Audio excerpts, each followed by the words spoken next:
అనంత విశ్వ సంపదని ఆకర్షించడానికి మీ ముందుకు వస్తుంది అహం బ్రహ్మాస్మి సాధన 11 డేస్ ఎనర్జీ యాక్టివేషన్ ప్రోగ్రామ్.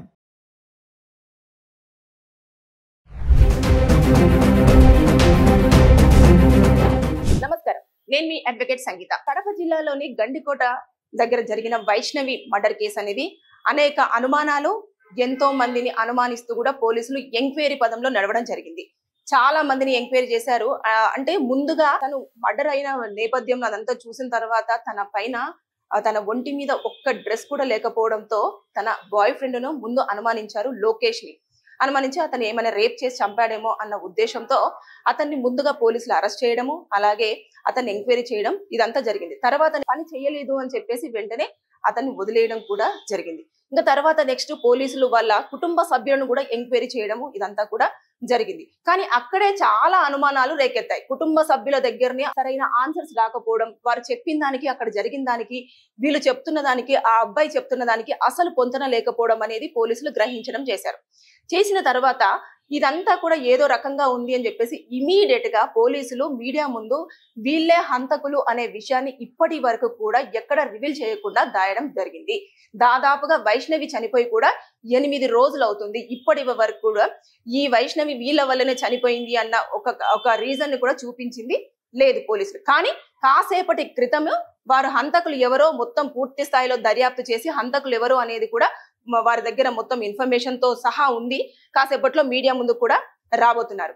ఈ విషయాన్ని ఒక్కసారి మనము వైష్ణవి కేసులో ఏం జరిగింది అనేది మొదటి నుంచి మనము ఒక్కసారి విషయాన్నంతా కూడా తెలుసుకునే ప్రయత్నం చేస్తే, వైష్ణవి కాలేజీకి వెళ్ళేటప్పుడు ఉదయం 8 గంటలకి ఇంట్లో నుంచి స్టార్ట్ అయ్యే ముందు లోకేష్ కి ఫోన్ చేసి నేను కాలేజీకి స్టార్ట్ అవుతున్నాను అని చెప్పడం జరిగింది. అంటే తన బాయ్ ఫ్రెండ్ కాబట్టి వద్దు నేనే వస్తాను, నేను కాలేజీకి తీసుకెళ్తాను అని చెప్పేసి ఆ అబ్బాయి వైష్ణవి దగ్గరికి రావడం, కాలేజీకి తీసుకెళ్లడం. అక్కడికి వెళ్ళిన తర్వాత సరే నేను క్లాసెస్ కి రాను, నేను బయటకు వెళ్తాను లోకేష్ తో అని చెప్పేసి తన బాయ్ ఫ్రెండ్ తో ఆ అమ్మాయి 8:30 కాలేజ్ దగ్గర నుంచి వేరే చోటుకు వెళ్ళడం జరిగింది. ఆ గండికోట చుట్టూ ఉన్న ఒక హోటల్ రూమ్ కి వెళ్ళడం జరిగింది.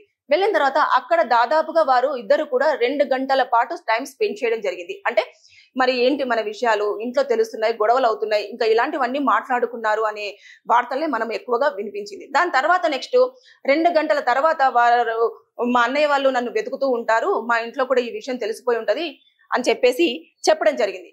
ఈ లోపు వాళ్ళ అమ్మ వైష్ణవి కాలేజీకి వెళ్ళింది, కాలేజీకి వెళ్ళిందో లేదో తెలీదు, ఎందుకంటే లోకేష్ ని మనం ప్రేమించొద్దు అని చెప్పినా కూడా ప్రేమించడం చేస్తూనే ఉంది, అతనితో తిరగొద్దన్నా కూడా తిరుగుతూనే ఉంది, మన మాట అసలు వినడం లేదు అని చెప్పేసి వాళ్ళ అమ్మ ఎవరైతే వైష్ణవి ఉందో వైష్ణవి వాళ్ళ పెద్దనాన్న కొడుకు సురేంద్రకి చెప్పడం జరిగింది. సురేంద్ర వెంటనే మరి ఒకసారి మరి మన పరువు అంతా పోతూ ఉంటుంది, ఆడితో తిరగొద్దన్నా కూడా తిరుగుతుంది అని చెప్పేసి కాలేజ్ దగ్గరికి వెళ్ళాడు. కాలేజ్ దగ్గరికి వెళ్ళి వైష్ణవి ఉందా లేదా అని చెప్పేసి వాళ్ళ క్లాస్మేట్ ని అడిగితే లేదన్నయ్య ఇప్పుడే బయటకు వెళ్ళడం జరిగింది, లోకేష్ వచ్చి తీసుకెళ్లాడు అని చెప్పేసి ఫ్రెండ్స్ చెప్పారు. చెప్పగానే సురేంద్ర ఏం చేశాడంటే ఆ గండికోట చుట్టూ మొత్తం కూడా ఆయన ఇక్కడ వీళ్ళు టైం స్పెండ్ చేసినంత సేపు కూడా ఆయన మొత్తం అంతా అక్కడ రిక్కి చేశారు. వైష్ణవి దొరుకుతుందా లేదా, వాళ్ళిద్దరు దొరుకుతా ఖచ్చితంగా లోకేష్ ని కొట్టేసి ఆ అమ్మాయిని ఇంటికి తీసుకొద్దాము అని చెప్పేసి అన్న నేపథ్యంలోనే మొత్తం సురేంద్ర గట్టిగా తిరగడం జరిగింది.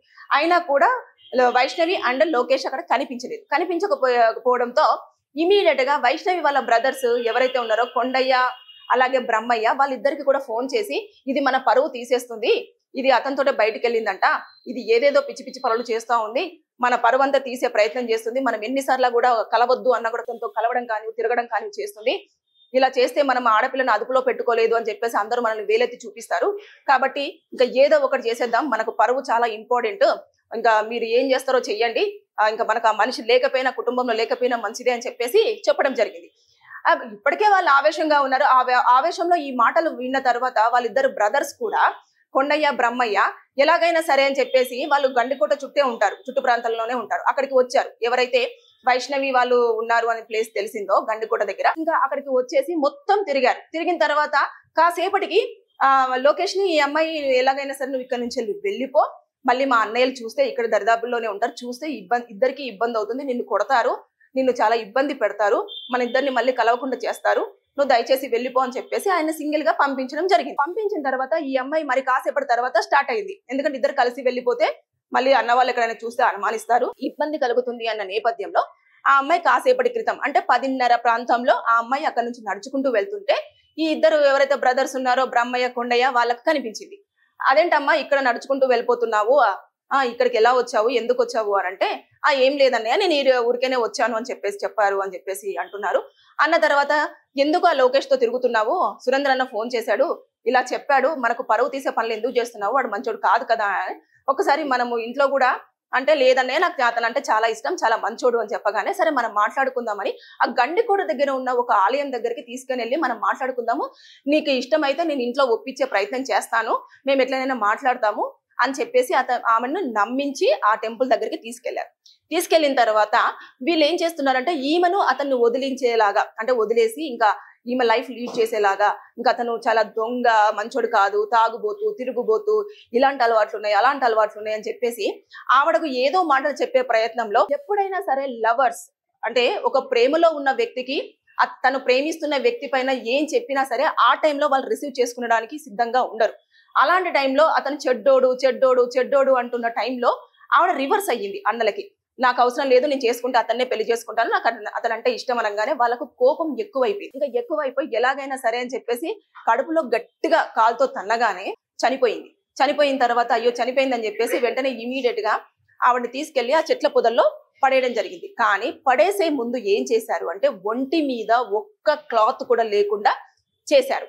రీజన్ ఏంటనంటే తిను ఆల్రెడీ లవర్ తో బయటకు వచ్చింది కదా లోకేష్ తో, ఈ కేసు అంతా కూడా లోకేష్ మీదకి టర్న్ చేస్తే మా పరువు బాగుంటుంది, అలాగే అమ్మాయిని లోకేష్ చంపాడు అన్న నేరంతో పోలీస్ స్టేషన్ లో వాళ్ళు అరెస్ట్ చేసి జైలుకు పంపిస్తారు అన్న నేపథ్యంలో ఇద్దరిని టార్గెట్ చేస్తూ ఈ ఇన్సిడెంట్ అనేది జరిగింది. అంటే పరువు కోసం ఇక్కడ హత్య చేయడం అనేది జరిగింది, చాలా క్లియర్ గా అర్థమైంది.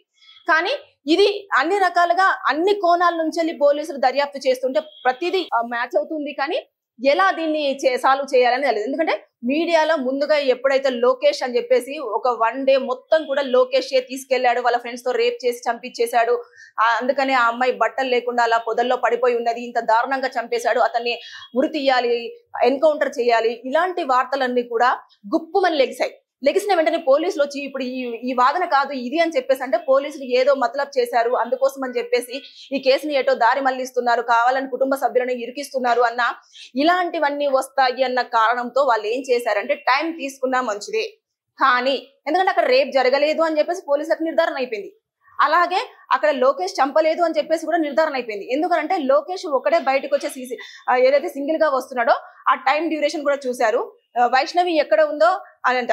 ఈ పోలీసులు ఎప్పుడూ కూడా చూసేది ఏంటంటే ఫోన్ సిగ్నల్స్, ఈ ఫోన్ సిగ్నల్స్ ఎక్కడెక్కడ ఉన్నాయో అనేది మొత్తం చూసేస్తే వైష్ణవి, బ్రహ్మయ్య, కొండయ్య ఉన్న లొకేషన్ దగ్గరనేమో వీళ్ళ ముగ్గురు ఉన్నాయి, లోకేష్ ఏదైతే ఉందో లోకేష్ ది వేరే ప్లేస్ లో ఉంది, అంటే లోకేష్ ఆ టైంలో ఇక్కడ లేడు, అదొక కన్ఫర్మేషన్.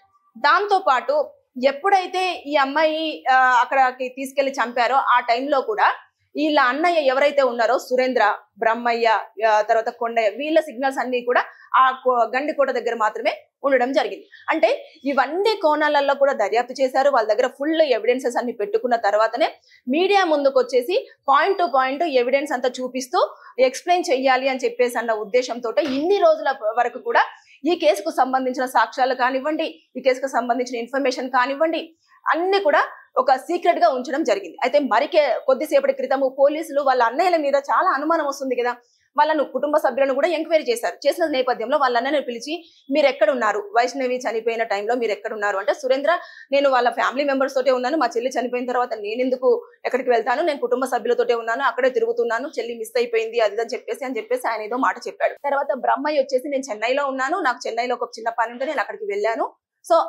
నేను ఇక్కడ లేను అని చెప్పేసి అన్నాడు. ఇంకొకతను వచ్చేసి కొండయ్య వచ్చేసేమో నేను అసలు వేరే ప్రాంతంలో నేను ఉన్నదా, నాకు ఫోన్ వస్తే నేను వచ్చేసి మా చెల్లి కోసం నేను వెతకడం చేశాను, నాకు అసలు ఈ విషయంలో ఏమీ తెలియదు, ఇక్కడికి వచ్చిన తర్వాత తెలిసింది అన్న లెవెల్లో ఆయన మాట్లాడారు. కానీ అక్కడ చూసుకుంటే ఫోన్ సిగ్నల్స్ అన్ని అక్కడే ఉన్నాయి, వీళ్ళు చెప్పిన దానికి మాత్రం ఎలాంటి పొంతన లేదు. మళ్ళీ తర్వాత ఎవరైతే బ్రహ్మయ్య చెప్పాడో ఆయన ఊర్లోనే ఉన్నాడు, దానికి సంబంధించిన ఎవిడెన్స్ కూడా పోలీసుల దగ్గర ఉన్నది. అంటే అన్ని కోణాల నుంచి అన్ని యాంగిల్స్ నుంచి కూడా కార్నర్ అవుతున్నది ఎవరంటే ఆ బ్రదర్సే, ఎవరైతే సురేంద్ర, బ్రహ్మయ్య, కొండయ్య ఉన్నారో వీళ్ళే.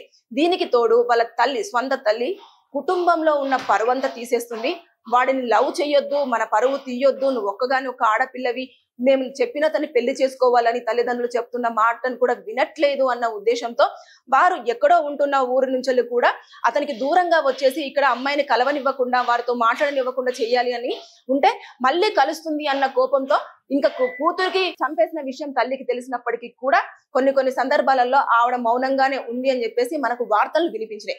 ఏదేమైనా సరే కానీ ఈ కేసులో మాత్రం అన్ని యాంగిల్స్ లలో నుంచి బ్రదరే టార్గెట్ గా కనిపిస్తున్నారు. బ్రదర్స్ వాళ్ళే ఉన్నారు. అక్కడ రేపు జరగలేదు, ఏమి జరగలేదు. ఒకవేళ లవర్ తీసుకెళ్లేడు వాళ్ళ మిగతా వాళ్ళతో అందరితోటి కూడా రేప్ చేయించాడు అంటే రేప్ సింబల్స్ ఉండాలి. అదంతా క్రియేట్ చేశారే తప్పించి నిజంగా మాత్రం అక్కడ జరిగిందైతే సింపుల్ గా కడుపులో తన్నడం, ఇమీడియట్ గా ఆ అమ్మాయి అది ఫోర్స్ గా వచ్చిన కిక్ ను తట్టుకోలేక ఇమీడియట్ గా చనిపోయిన వెంటనే ఇంకా అక్కడ ఒక రేప్ సీన్ క్రియేట్ చేసేసి ఈ కేసు అంతా కూడా లోకేష్ మీదకి టర్న్ చేసే విధంగా అన్ని ప్లాన్ చేశారు. కానీ పోలీసులు అక్కడికి వచ్చి మొత్తం సంఘటన స్థలాన్ని చూసిన తర్వాత ఎవరైతే ఎస్పీ అశోక్ గారు ఉన్నారో ఆ రోజే ఆయన కన్ఫర్మేషన్ కి వచ్చాడు. ఎందుకంటే వారు ఎన్నో కేసులు డీల్ చేస్తూ ఉంటారు, ఎన్నో కేసులు చూస్తూ ఉంటారు. చూసిన నేపథ్యంలో అక్కడ ఉన్న సిచ్యువేషన్స్ కి వీళ్ళు చెప్తున్న దానికి, తల్లిదండ్రులు మాట్లాడుతున్న దానికి, లోకేష్ మాట్లాడుతున్న దానికి ఎక్కడా కూడా సింక్ అవ్వట్లేదు. సో ఇక్కడ ఏదో సస్పెక్టెడ్ గా ఉంది, అందుకోసం అని చెప్పి ఏదో జరిగింది. తల్లిదండ్రుల వైపు నుంచి అలా పోలీసులు ఎంక్వైరీ స్టార్ట్ చేశారు. అలాగే లోకేష్ వైపు నుంచి లవర్ లోకేష్ వైపు నుంచి కూడా ఎంక్వైరీ స్టార్ట్ చేశారు. స్టార్ట్ చేసిన తర్వాత దాదాపుగా 8 రోజుల తర్వాత మొత్తం పూర్తి ఎవిడెన్సెస్ తో సహా ఎవరు చంపారు అనేది క్లారిటీకి వచ్చింది. కాబట్టి ఈ రోజు కన్ఫర్మేషన్ గా ఒక మాటను కూడా రిలీజ్ చేయడం జరిగింది. ఎవరైతే పోలీస్ అధికారులు ఉన్నారో వారి సొంత అన్నలే ఈ పని చేశారు అనే ఒక వార్త కూడా మనకు న్యూస్ ఛానల్లో రావడం జరుగుతుంది. ఇంకా అధికారికంగా కూడా మరి కాసేపట్లో ప్రకటన చేయబోతున్నారు. ఏదేమైనా సరే వైష్ణవిని జస్ట్ కేవలం తనకు నచ్చిన అబ్బాయిని పెళ్లి చేసుకుంటానంటే పరువు పోతుంది అన్న ఉద్దేశంతో కుటుంబ సభ్యులందరూ కలిసి ఆవిడని చంపడం జరిగింది. ఫైనల్ గా పోలీసులంతా డిక్లేర్ చేసిన కేసు ఇది. ఏదేమైనా సరే కానీ ఒక అమాయకురాల్ని మాత్రం ఊరికే పరువు కోసం నచ్చిన అబ్బాయిని చేసుకోవద్దని చెప్పేసి చంపడం అనేది చాలా బాధాకరమైన విషయం. ఇంకా పోలీసులు వాళ్ళని ప్రెస్ మీట్ పెట్టేసి మొత్తం ఎవిడెన్సెస్ అన్ని కూడా చాలా క్లియర్ గా point to point, pin to pin explain చేసి వారి దగ్గర ఎలాంటి ఎవిడెన్సెస్ ఉన్నాయి, ఏమున్నాయి, ఎవరెవరు ఎక్కడ ఉన్నారు, ఎవరెవరు వైష్ణవి చనిపోయినప్పుడు ఏ ప్లేస్ లో ఉన్నారు అనేది పూర్తి స్థాయిలో ఈ 8 రోజుల పాటు వారు ఎంక్వైరీ చేసి వాళ్ళు కలెక్ట్ చేసిన డేటా ప్రకారంగా మీడియా ముందు ప్రజెంట్ చేయడానికి అన్ని ఏర్పాట్లు చేసుకున్నారు. మరి కాసేపట్లో కూడా మీడియా ముందు వాళ్ళు ఎక్స్ప్లెయిన్ చేస్తారు. దాంతో దోషులు ఎవరు అనేది ఆటోమేటిక్ గా మనకే అర్థమవుతుంది. నిందితులను అరెస్ట్ చేయాలని చెప్పేసి ఎంతమంది డిమాండ్ చేస్తున్నారో వారు మరి కాసేపట్లో నిందితులను మన పోలీసులందరూ కూడా ప్రవేశపెట్టబోతున్నారు. ఏదేమైనా సరే స్వంత చెల్లి అని చూడకుండా కూడా పరువు కోసం హత్య చేయడం అనేది చాలా బాధాకరమైన విషయం. థాంక్యూ.